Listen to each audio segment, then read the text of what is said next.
Bir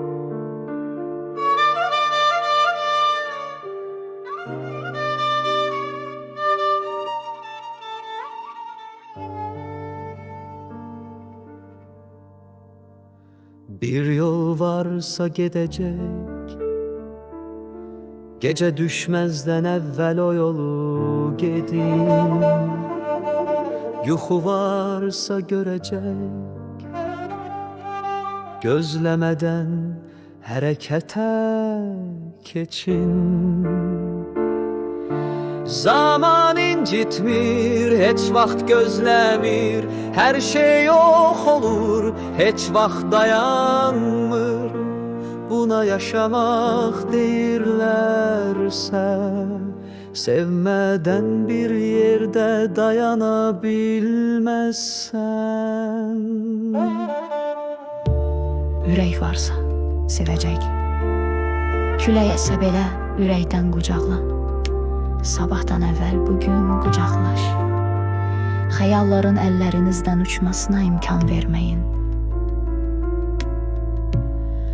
Eğer kimse görmək lazımdırsa, getməzdən əvvəl tələsin.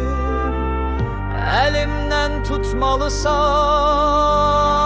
düşməmişdən əvvəl əlinizi uzatın.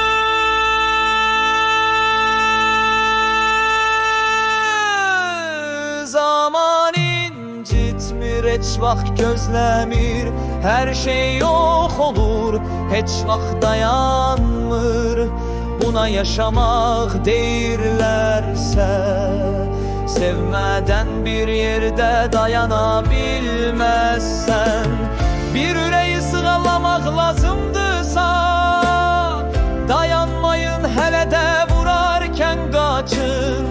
Gözlerinin içine bakmak isteyirsense, etrafınızda hayat varken sevin. Bir yolunuz varsa, gece düşmezden evvel o yolu gidin. Yürek varsa sever, külək əsməmiş məni ürəkdən qucaqla. Kimisə görmək lazımdırsa, getməzdən əvvəl tələsin. Əgər onun əlindən tutmaq lazımdırsa, düşməmişdən əvvəl əlinizi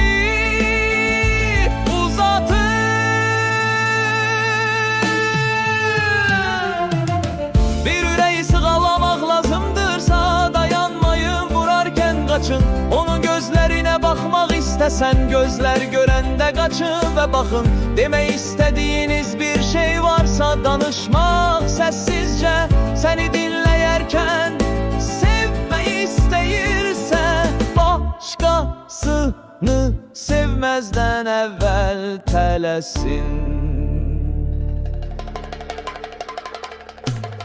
Zaman hiç vaxt acıtmaz, talih seni sevmeye ve sevilmeye gönderdi. Elin gözün yolunun birden sevgilisini elinden alır. Dokunabilmir, görebilmir, sevebilmir, yolun bittiğini diyebilmezsen buna göre susma, dayanma, beni yuxuya verme. Yaşa ve ruhunu göster.